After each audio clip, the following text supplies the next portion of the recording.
ekisooka ekimaze amaanyi bwe kutuuka ku poliisi y'obubino nga nabo bakasuka bukasusi mikono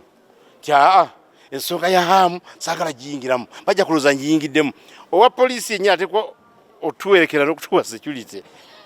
asoose ate agamba ne mugende twali mutawaana mugende naye nze sijja kulinnya eyo olw'okuzimba okwo kwakoleddwa amazzi gatuuse ne geesiba ne gatwala ebintu emaali y'abasuubuzi bonna bonna abasuubuzi abantu ba bulijjo sitooko ya mitwalo 10 mitwalo 2 mitwalo 5 abamu na mitwalo 5 kati gwe omugagga omwe ayagala okufuna biliyoni ne biliyoni kikyamunyaata okubonyaabonya bannansi abasinga obungi eyo Bakansala ku lukiiko lwa Kampala Capital State Authority abatuula akakiiko akazimbi okuli John Mary Sebufu ne Jafari Kamyanga ye ssentebe w'akakiiko kano katabagajambulwe bakanyuma bye basanze ku mwalo ogwawula ebizimbe by'omugagga Hamu Kiggundu ku kiggwa ky'Ekkereziya ya St. Bali ku ddembe ya bbulwamu akatale akaali kayitibwa Owino. Bano babadde batwalidde Hamu ekiwandiiko ekisembayo nga kimulagira okukomya okuzimba ku mwala guno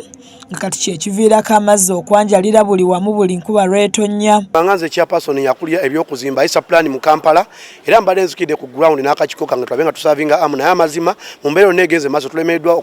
okukola kyokumuwa stop order eya building committee ng'ate yeebeesembayo kubanga order gye basooka okumuwa ya physical planning ya nnaku 28 amu ya nnaku 28 ebbaluwa gye mbadde ngenza okumusavinga nga chairperson building committee n'aba technical ebadde yakumuyimiriza olunaku luno olwaleero naye okuva n'olwaleero mbagambye olw'enkya mpise committee egenda kutuula building committee tulabe nga tuyisa demolition order bagende bamenye ebintu bya amu kubanga nze alina okugisayiningako ebbaluwa egenda omenya ebintu bya amu. Eno basanzeyo abavubuka ne beevumba nabo akafuba akamaze akabanga akatono nga wakati mu kukwata ebibadde bigenda mu maaso batutabukidde era ne batugaana okubaako kye tukwata ne batulagira okwamuka ekifo kino. Bakansala nabo batutte Kiyumba anaagwa nga bwe bazzeeyo ku City Hall balambuludde ku bugubi bwe bayiseemu kyokka ne bawera nti si baakussa mukono okutuusa nga bamenya ebizimbe Hamu byatadde ku mwala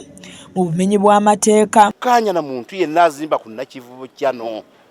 Nakivubo kyano ereeta amazzi mangi n'agamu tegamala gasukka ne kadda waggulu ku ngulu. Naye kati kye baakoze effect mwenna bannayuganda mwagirabye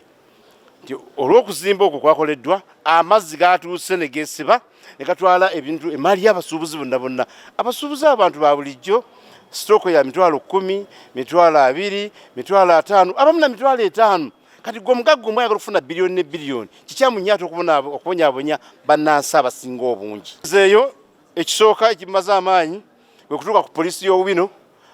nga nabo bakasuka bukasusi mikono